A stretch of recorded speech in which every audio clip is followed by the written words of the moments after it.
What's up, everyone? Welcome to another edition of Unscripted. This week, talking college football Week 5 previews. Of course, joining me as always, up above, Jay McClellan. What's going on, man?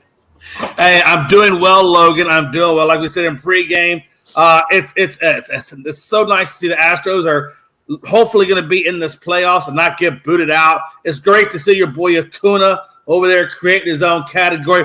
But what's even better is to see a guy win the Cy Young only to stay on the couch. What a time to be alive. Let's go. Little subtle shot at our friend Frankie the Yankee there, I see. Down below me is our resident stat guy, Dustin Reese. Dustin, how you doing, man? Dustin? Dustin took a break. Yeah. Dustin must have – there we go. I'm here. You cut out for a second. I didn't know what was happening. Oh, hey, well, as long as we got you on, what's up, man? Doing well. I just want to say you're welcome for giving you home field advantage the last 2 days with a missed fly ball and a botched double play ball. Yep. But hey, you still got tonight. No, we don't got tonight no more. We got 4 months of an off season to figure out what the hell to do now. Well, best of luck, my friend. Best of luck. And MLB postseason is very, very close. Well, if you guys enjoy today's college football previews, give us a like, comment, share, and subscribe. Facebook, X, TikTok, YouTube, and on Twitch. We stream live content each and every single week. And today we're doing 6 games instead of 5. This is going to be a good one, though, so we'll get these knocked out. Up first, LSU, Ole Miss, Jay McLevin. Floor is yours. Yeah, absolutely. Last State University, that's what I call them. LSU, they are the number 13 ranked team, so let's not give too much disrespect. Versus Ole Miss at number 20. Both teams, crazy enough, are 3-1. LSU, I don't know. The biggest game that I thought they played was FSU, and of course they came away with the loss. That is their one loss. Graham, was it Mississippi State, Arkansas? Not really, kind of lackluster teams. Not really too much to get excited about. You look over Ole Miss, they did take the one loss to Alabama, but Alabama don't even look that good. So I don't even look at that as being a great win. Georgia Tech, Tulane, Mercer, nobody cares. So this is really 2 guys going at it, both 3-1, both really truly haven't really played anything great.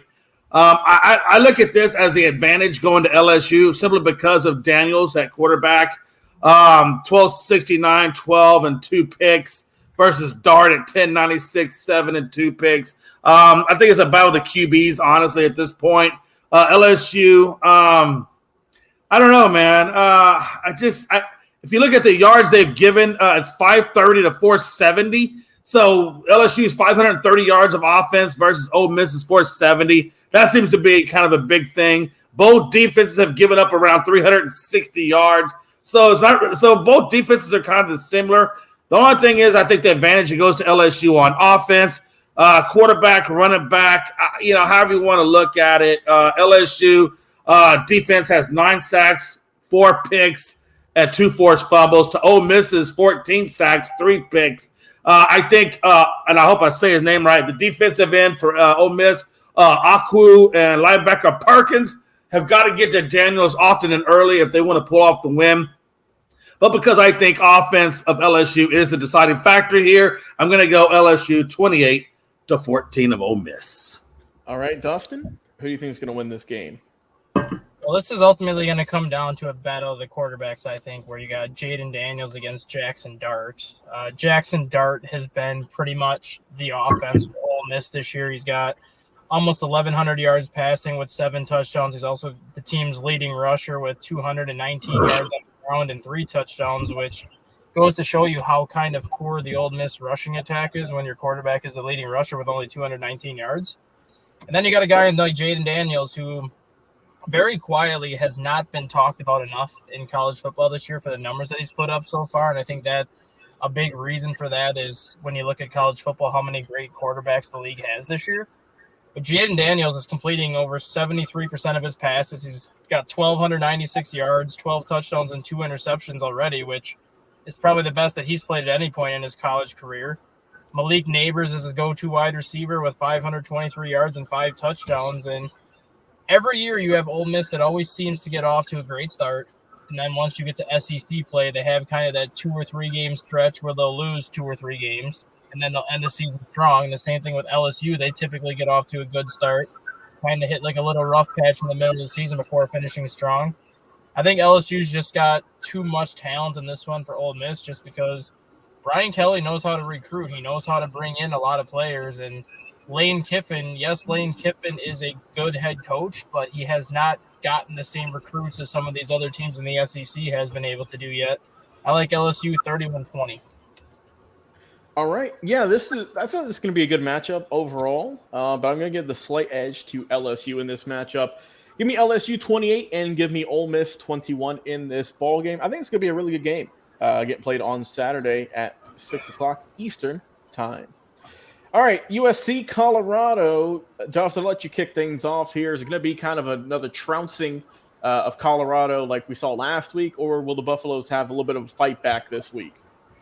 Well, it's going to be another trouncing, I can tell you that much. But at the same time, I don't think it's going to be as bad as what the Oregon game was, just because USC's defense is not nearly as good as the Oregon defense.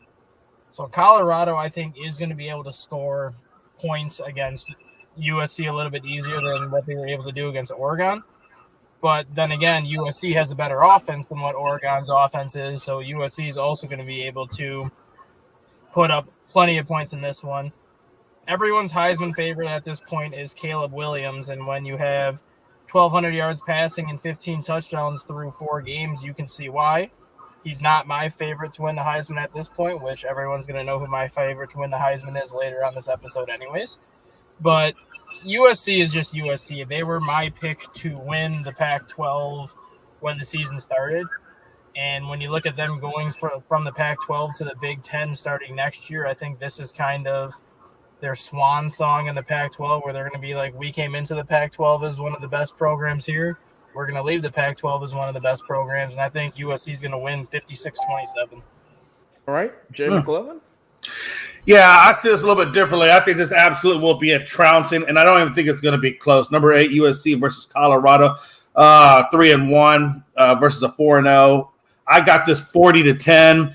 I will give Colorado one part of respect. They have played the tougher teams in Oregon and TCU versus SC, who basically hasn't really kind of played anybody as of right now. ASU, Stanton, Nevada, San Jose State. I mean, those aren't anybody to be, right. It's nothing to brag about. So I will give Colorado that prop, but at the same time, like old Green said in Arizona, they are who we thought they were, which is nobody. Colorado is absolutely nobody. Okay? They have failed the first test, and let's be honest, it's freaking Oregon. Not that Oregon's bad, and I don't want to take anything from Penix. I mean, not Penix. I don't want to take anything away from Oregon, but SC is going to be the next real big test. But if this is going up against Texas or anybody in that top 4, Michigan, Ohio, Georgia, it's like a stain on your underwear, okay? That's all Colorado really is. This is their second test. We know Oregon destroyed them during the first test, even if Hunter was there, okay? Everybody's going to say, well, Jared, they didn't have Travis Hunter in a 2-way start. Even if he was there, it still would have made a damn bit of difference. This team is simply not ready for big-time school teams. Yes, they brought in a bunch of people, and that's great for Colorado. but that doesn't make them a team that is worthy of pretty much anything in the SEC has to offer, or anything that USC or Oregon has to offer, or pretty much anything that the Big 12 has to offer. Williams is an amazing athlete. No doubt about it, man. 1,215 touchdowns, going up Shadur at 14, 11, and a pick. But we all know Shadur Sanders ain't ready for the big time. He ain't his daddy. He's a good quarterback. I don't want to take that away from him, but he ain't his dad. He ain't even yours. Hell, he ain't even Archie Manning, who hasn't even played a damn snap yet. You mean Arch? Archie's dad. I call him Archie. If you want to call him Arch, you can. But he's on my team, so I'm calling him Archie, like the comic books. When you look at the running backs, Lloyd, 39 carries at 349 and 2 touches to Edwards, 28, 157 at a touch. Clearly, Lloyd is the better running back of these two. SC has 569 total offense to Colorado's 409. By the way, out of that 409, you know how much they got on the rushing side of it? 55. What a time to be alive. Yards allowed, SC's 364. To Colorado's 475. So you're telling me Colorado's defense gives up 475 damn yards? And you think it's not going to be a shellacking? Colorado, I'll say it one last time. I'm going to open it, and I'm going to close it the same way. You are who we thought you were. Imposters. Go back to where you came from. And Jay, your final score?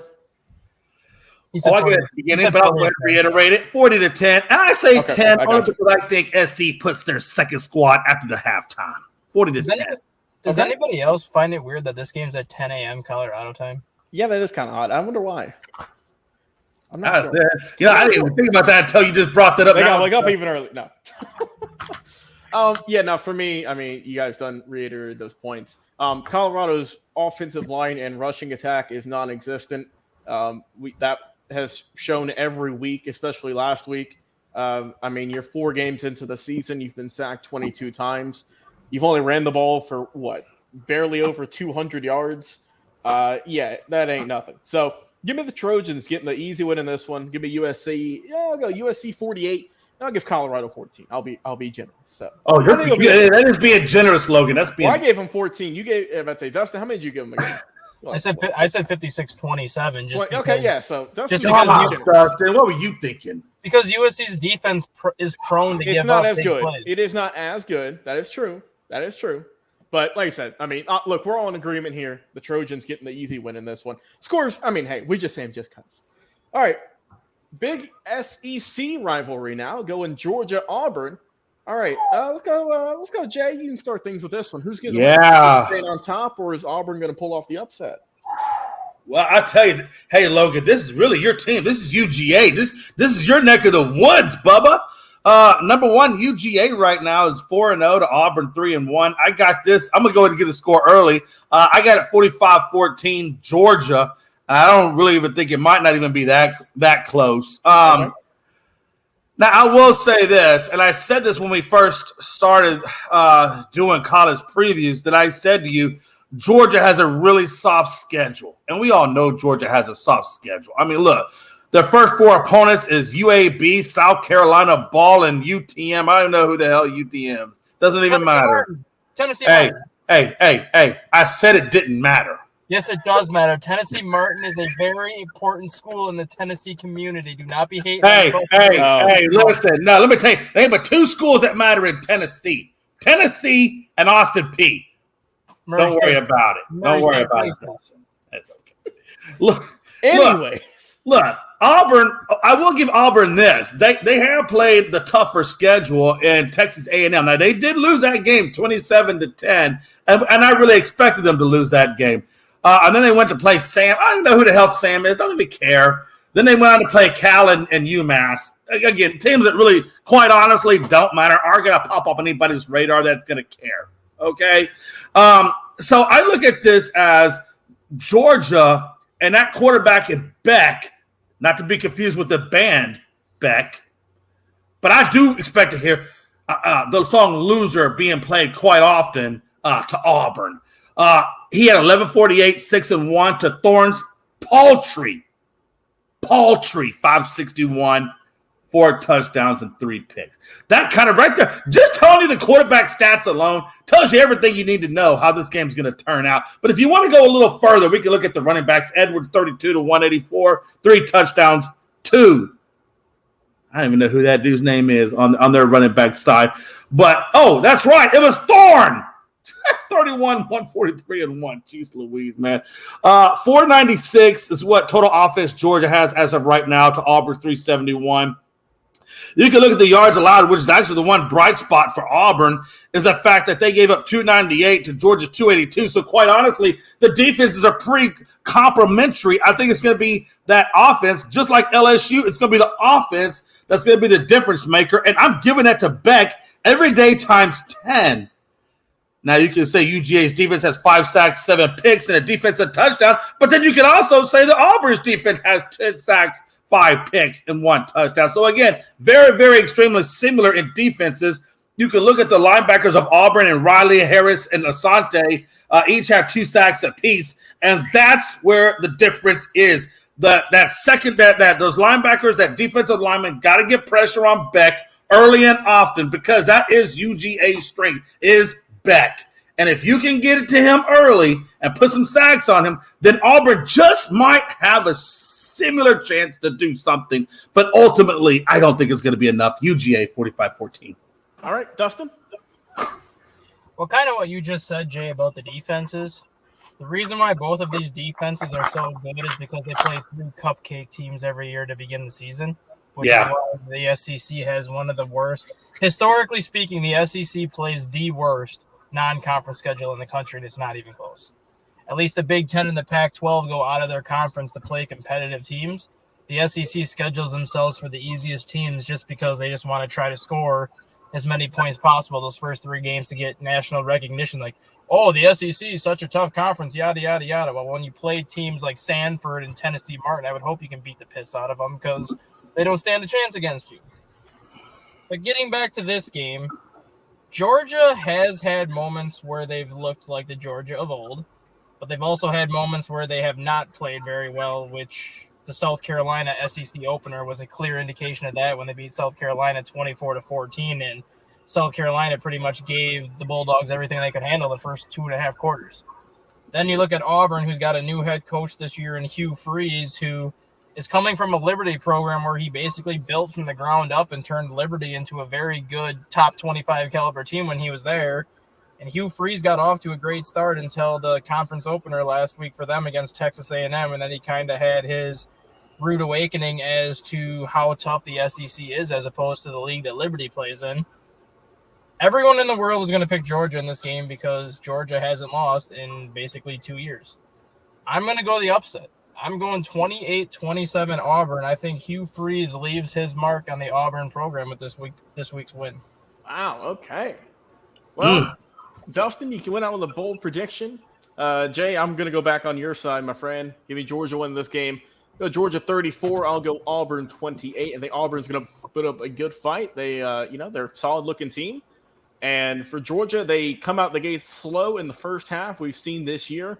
But it seems like in the second half, they pick it up. So it's really just how they can come out the gates in this game because, as we've mentioned, aside from South Carolina, they haven't really played outstanding or, decent competition, we'll say. So I think Georgia once again get the win in this one. But I think Auburn will put up a good fight nonetheless in the South's oldest rivalry, of course. What was Dustin's score again on that before you go to that? What was his score line again? I just want to make sure I heard him right. 28-27 Auburn. I mean, I thought I heard it right. I just wasn't 100%, so I just want to go back to that one more time. All right, Jay, you'll be the main for this one. So, Dustin, kick things off. Texas, Kansas. Who's winning? All I can say is I am very impressed with the job that Lance Leipold has done since he took over that Kansas program now 3 years ago. But for those of you who are not familiar with Lance Leipold, all this guy has done since becoming a college head coach is win, and I'm as familiar with him as possible because he used to be the head coach at the University of Wisconsin-Whitewater, which is my alma mater's biggest rival for D3 football. And all he did when he was at the University of Wisconsin-Whitewater is win 6 national championships in 7 years.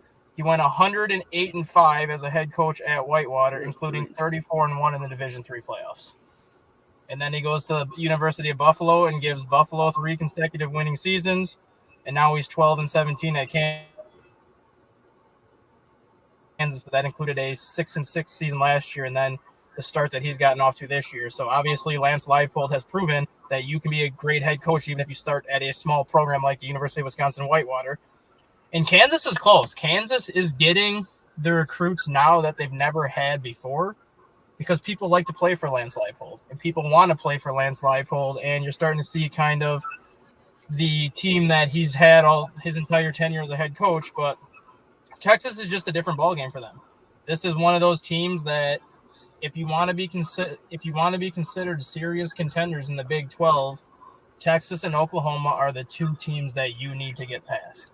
Granted, I believe they beat Oklahoma last year in a high-scoring shootout, but Oklahoma was not the Oklahoma that everyone's accustomed to seeing last year, so you kind of can't really say that they got over that hump last year. But if they want to be taken seriously, they have to find a way to beat Texas, and I just don't think it's going to happen. Texas last year, I think, missed an opportunity by losing to Alabama week 2, but when Quinn Ewers got hurt, obviously they kind of went out the window there. But Texas started to show last year that Steve Sarkisian is building this program back to the Texas of old. They've kind of carried that momentum into this season. I do think Kansas gives Texas a pretty good fight the first half, but in the end, I think Texas wins at 42-24. And Jay, I can already assume where you're going to go with this one, but give your analysis nonetheless. Hey, real quick, just remind me because I can't remember if it was Kansas or Kansas State that beat TCU last year. Kansas State beat TCU. Yeah, it was Kansas State. Okay, I knew one of them beat TCU. I just couldn't remember which one of them it was. Okay, yeah. So you got number 3 Texas, who rightfully, in my mind, is just proven every minute, especially if UGA loses to Auburn, like Dustin's predicting, that's just going to boost Texas' resume that much more when they beat Kansas to get that number 1 spot. And I think they are rightfully showing that they are deserving of that number 1 spot. They're going up against number 24, Kansas, Leipold. I understand he's a good coach. Don't want to take nothing away from him. But at the same time, Kansas 4-0 isn't exactly the same as Texas 4-0. And I think you all know why. Dustin, you know why. Their schedule sucks. Yeah. You know, BYU, Nevada, Illinois, MOST, wherever the hell that is, that's Missouri State, whatever. Doesn't really matter, right? They took BYU. BYU actually, quite honestly, gave them a run for their money at 38-27, and Nevada gave Kansas a run for their money at 31-24. Yeah, so we're talking one possession, maybe 1 or 2 possession games. We're talking about 1 or 2 possession games between teams that, quite honestly, really don't matter. But even with that being said, Ewers is just, like I said last year, Ewers doesn't go down. That they would have beaten out. This would have been the second beating of Alabama. Okay, let's just be honest. Ewers has 1,033, 9 touchdowns, and 0 turnovers to Daniel's 705, 5 touchdowns and a pick. I like the ball placement. I like the ball protection of Ewers. I like how he's seeing the field. I like how he's not turning it over. He's not getting rushed. He's doing all the right things that he's supposed to be doing. And quite honestly, I think he's a little bit underrated. I think people are looking over him. We beat Baylor. We beat Wyoming. We beat Alabama. We beat Rice. I mean, he's beaten some people, and yet he still really isn't getting the credit that I feel like he deserves. That's okay. When he wins a national title, he'll get the credit. Running back Neal is doing well at 57 for 394, 5 touchdowns on the run game to Brooks' 65 carries at 379 and 3 touchdowns. So clearly we got the edge at the run game. We got the edge at the pass game. If you look offensively, we are just a little bit ahead of Kansas at 463 to 432. But if you look at the strength of schedule, I think that number, like the other numbers we talked about, are a little skewed. Run at 217 to their rushing at 155, so we even have them there against tougher opponents. Yards allowed, we've given up 296. They gave up 298. Don't let it fool you. Strength of schedule shows that those numbers are skewed. Kansas has 12 sacks, 6 picks, and 1 defensive touchdown. I think Booker and Robinson got to get to Ewers if they can. and Texas has 13 sacks, 6 picks, and a defensive touchdown. And if Hill, Murphy, and Burke, I think they're going to flat out just destroy Brooks and Daniels for that matter. And I think it's not even close. I didn't put a score in this game, but if I had to put a score in this game, I'm going to go 42-10 because I just don't think Kansas is all that. Yeah, I'm going to go with another big win for the Texas Longhorns in this one. Like I said, you guys brought up good points for both schools, Dustin. You said that the head coach at Kansas went, what was it, 108-5 in his tenure in D3? Yeah, he was 108-5 when he was coaching D3, and he won 7 national titles in his 9 years. Hey, I don't care where you play it. That is impressive. Oh, it's impressive. That is insane. Absolutely. No, it's definitely impressive. It is. He might want to be wishing he was back there with this game because he never faced anyone the likes of Quinn Ewers in that Texas offense. So give me Texas in this one. Big game. Texas 48. I'll go Kansas 14 in this one. So Texas. I do want to say one thing, if I may, real quick. I know that, Dustin, I don't want to dismiss anything that you said about Leipold because that is an amazing record. D3 is not D1, however. But I do think that what he's doing at Kansas and how he is progressing with Kansas, that I do think Leipold will make his name, just like Lincoln Riley and all the other ones before him have made their names. So I do think it's just a matter of time before he really gets that program and his namesake where it needs to be. And I do think he is doing it the right way by building his resume from a small school all the way up to D1. So yeah, he's moving in the right direction. That is for sure. And hey, like I said, we'll see what the Jayhawks can be up to in the next few seasons. All right, going Notre Dame, Duke in this one. Jay, I'll let you kick things off. Going to be the Blue Devils or the Fighting Irish after a tough loss last week? Yeah, I mean, never in a million years if you said Duke would I've even thought about taking this game seriously because Duke rhymes with puke when it comes to football. Now, if we're talking basketball, that's a whole other world. But because we're talking football, the fact that Duke is even ranked 17 is just outstanding to me. Notre Dame is at 11, 4-1 to 4-0 Duke. So when you look at Notre Dame, they had a hard loss over there with OSU, 17-14. They gave them a fight for their, they definitely put up some money. They did pretty well, I thought, considering OSU's a pretty good school, usually top 4, top 5, top 6 in the country typically. But then the rest of their schedule, North Carolina State, Navy, Tennessee State, CMU, whoever the hell that is, But then you look at Duke. And honestly, the only game that really sticks out with me with those guys is that Clemson win, 28-7. But, Clemson doesn't seem like the same Clemson of old. Kind of like Alabama doesn't seem like the same Alabama of old. Like, the fear isn't there. But still, needlessly say that, I will tell you, the fact that Duke beat Clemson should feel bad about themselves, or Duke really is just really good. Quarterback Hartman for Notre Dame, as me and Dustin have talked about, this guy is a top-ranked quarterback. Should go pretty decently in the draft. Put up 12, 36, and 14 touchdowns, no picks. I don't know how much more you need from him. Versus Leonard at 778 and 2 touches for Duke. E-Team, or how you say that guy's name, 77 at 591 and 5 is quite honestly about the same as Waters, who only has half those carries at 258, but 7. So I think the running backs kind of washed themselves out due to the number of carries. And I think the real battle there is between Hartman and Leonard. You look at the offense, right? One's at 477, Duke's at 424. I mean, it's a horse apiece, right? You look at yards allowed, 260 to 276. That's almost a horse apiece. So what's the real difference maker? The difference maker is what Hartman is doing versus what Leonard is doing. And I think that's kind of where it comes down to. If you want to look at the defense, Notre Dame has 7 sacks, 5 picks, and a touch. Duke has 8 sacks, 4 picks. So when you look at what I think needs to happen is Peebles at the defensive tackle, Hall at defensive tackle, and the defensive end, Oben, for Duke have got to get to Hartman. That is absolutely, unequivocally the way to beat Notre Dame is get that damn quarterback.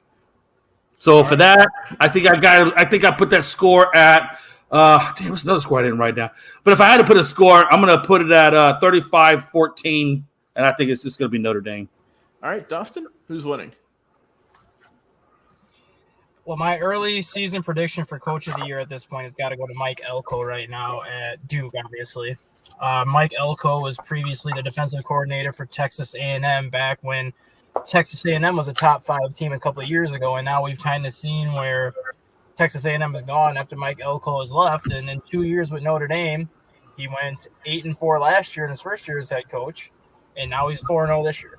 So he's 12-4 through 16 games, which small sample size, yes, but it's still the best winning percentage among Duke head coaches in their college football program's history. So obviously, Mike Elko is doing something right. When it comes to Notre Dame, they just got to be kicking themselves in the feet for not only losing that game to Ohio State, but how they lost, because they lost with 10 guys on the field. They did not even have 11 guys on the field. And the player that was not on the field is where that rushing touchdown was scored, because Ohio State noticed they didn't have a right defensive end and literally just ran everybody to where that right defensive end spot was. The ultimate X factor in this one is going to be Sam Hartman. As I've said numerous times, I think Notre Dame, up until they lost, because now I don't think they can find their way back into the college football playoff conversation, but to me, they were a college football playoff type of team because they had the defense that can slow you down. The only thing they were always lacking was consistent quarterback play, and I felt Sam Hartman would give them that consistent quarterback play that they were lacking, which he still can, and they have that game with USC on the schedule, I think 2 or 3 weeks from now. So if Notre Dame can find a way to beat USC in a couple weeks, they can put themselves right back into the college football playoff conversation. I like the matchup with Duke here because I think Duke defensively can kind of do a little bit of the same that Ohio State did to Sam Hartman last week. I think they can kind of get after Hartman a little bit, kind of keep him uncomfortable. But ultimately, I just think Notre Dame has too many weapons offensively, but I do expect a close game. I got Notre Dame winning 24-17. Okay. That's a close ball game there. Yeah, I'm going to go Notre Dame getting to win this one. I mean, Duke's done a pretty good job this year, like you said. Overall, 4-0. They've only allowed 2 touchdowns just once through the 4 games. Other than that, they've just been allowing 7. So the defense is rolling well. But Notre Dame, obviously, like y'all have mentioned, the big key, if you can stop Leonard, then you can pretty much win the ball game. He's doing a whole lot over there, whether it's running, whether it's passing. So if you can control him, good shot at winning this one. So give me the Fighting Irish, getting their win and taking out some anger in their loss last week. I'm going to go Notre Dame 35, and I'll go Duke 21 in this ball game. All right, last game here, bonus game that Dustin requested. So, Dustin, you'll get the main event slot for this one. Washington taking on Arizona. Jay McLovin, late game here, 10 o'clock Eastern. Got to stay up a little bit later to watch this one. Who's taking home the win? Am I going or is he going? No, you're up first, Jay. Okay, I wasn't sure. Okay, yeah, look, here's the deal. The only way Arizona Wildcats versus the Washington Huskies wins is if you literally take the literal mascots. I mean, you literally take a Wildcat and you literally take a Husky, throw them in the forest, and see who comes out. That's the only way Arizona could possibly win this game. So why don't we just call it Battle of the Mascots and make it more even? With that being said, look, Penix is hot.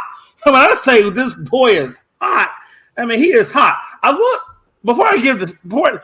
want to say this, though. I still love Caleb Williams because I like what he can do on the run. I like what he can create, and I like what he can do through the air.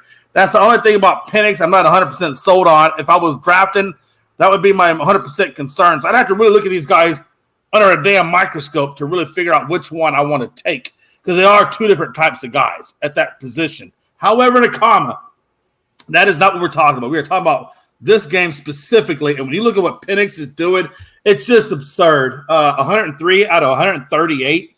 That completion rate is just ridiculous, number one. Number two, he's got, almost 1,650 yards, 16 touchdowns, and he's only thrown 2 picks. I mean, that's a hell of a stat line right off the rip. Didn't look at old poor Delora. Jesus Christ. This guy's he's throwing for 1,069. Hey, kudos to you. And kudos to your 9 touchdowns. If only you didn't throw 5 damn interceptions. Lord have mercy. That's a horrible stat line. It almost makes you think good until you look at the touchdowns and picks, and you're just like, oh, God, this guy's just garbage. And then it is a little bit better, I guess, if you want to look at the – no, it's really not even better there. Johnson is a much better running back than Wiley. I mean, he's over there doing 25 carries and 149 and 2, and then Wiley's at 40 carries at 176 and 1. So that means Wiley ain't doing crap. Poo-poo. we can go to the wide receivers, but Jesus, man, 27 for a doozy at 544 to McMillan at 21, catch at 341. It's just all over the place. Huskies are definitely the far better team. They're definitely the highly favored team.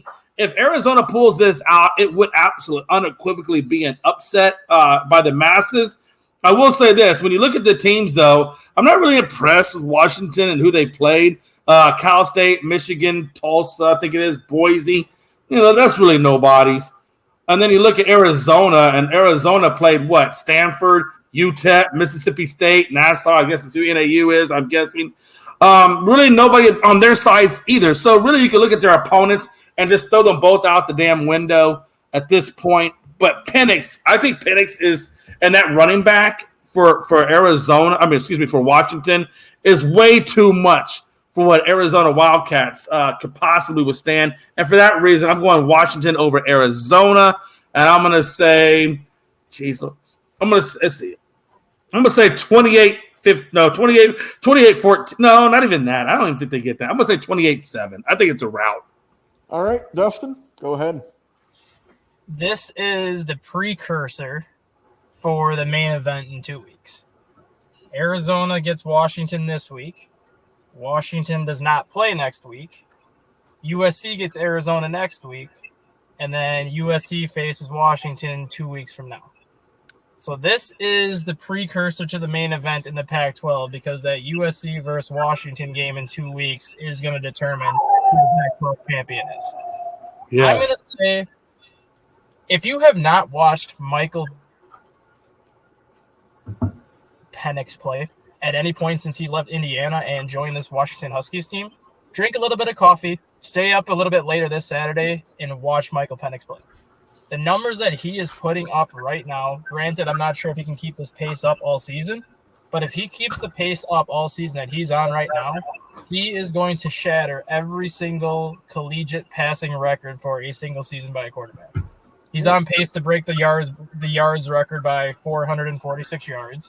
He's on pace to break the touchdown record set by Joe Burrow by 3 touchdowns right now, and he's also on pace to do it with fewer than 6 interceptions. So what Michael Penix is doing right now is not only numbers that we have never seen as fans watching college football, but it's something that makes you wonder why he never put these numbers up when he was with Indiana.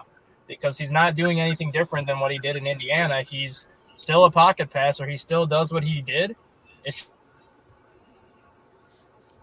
just that whatever offensive system that Washington has put in place has really helped him. And Caleb Williams and Drake May get all the conversations. Caleb Williams and Drake May get all the accolades of being the top quarterback in the country. But if you're going to ask me right now who I would give the Heisman to, I'm giving it to Michael Penix. I think he is the best quarterback in the country, even though a lot of people don't think that.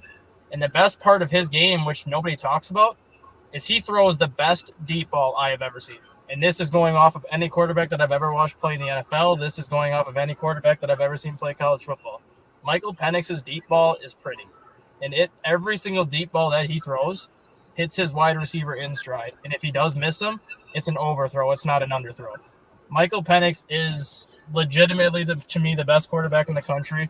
And I think in 2 weeks when they play USC, everyone else is going to see the way that I see him. And I've kind of felt this way last year in Michael Penix, where I felt if he would have entered the draft last year, I think he would have been a second-round pick last year. Now you're not only looking at a guy that's going to be a top 10 pick, but if he keeps the pace up that he's on, he's going to be a top 5 pick, if not the top quarterback taken in next year's draft. If I'm Arizona, I feel so bad for my team the next 2 weeks because not only do I get Washington this week, but then I get USC next week. Lord have mercy. A nice 3-1 start is going to turn into a nice 3-3 start real quick. I think Washington goes in there and beats Arizona 49-7. Gets a nice little week off before they get the prep for USC. Questions. One simple question. When Washington does play USC and it is the battle of Penix versus Williams, many people think Williams is the Heisman. I know a lot of people think Penix is the Heisman. Whoever wins that game, would you say most likely will win the Heisman, and whoever loses it will be the odd man out? Unfortunately, yes, because I think Penix is going to outplay Caleb Williams in that game. But USC has a better rushing attack than what Washington has. I think I might change my mind in 2 weeks. But as of right now, I think USC is going to beat Washington. And if USC beats Washington, well, then obviously Caleb Williams is going to be the Heisman favorite because they're still going to be undefeated. But I think Michael Penix is going to outplay Caleb Williams in that game. And I do think Penix needs a game like USC to really solidify not only him as Heisman, but to solidify him as the number one for those reasons that you just gave, because SC does have, in my opinion, a little bit better team than Washington. So if Penix can actually guide that team over a team like SC, then that really does strengthen not only his resume for the Heisman, but it strengthens his resume for his draft stock. Well said. Well said. All right. Well, guys, that was our week number 5 college football predictions. Want to hear from you, our fans. What is your predictions for all of these games? Once again, going through them real quick. Washington, Arizona, Notre Dame, Duke, Texas, Kansas, Georgia, Auburn, USC, Colorado, and LSU, Ole Miss. Who's going to win in this one? Want to hear your predictions. Once again, Jay McLovin, Dustin Reese, Stat Guy. Appreciate you coming on as always. Always having fun talking with y'all. Also, stay tuned. We're going to be having our NFL previews up momentarily, and you guys do not want to miss that. So we'll talk to you again on another episode of Unscripted. See you then.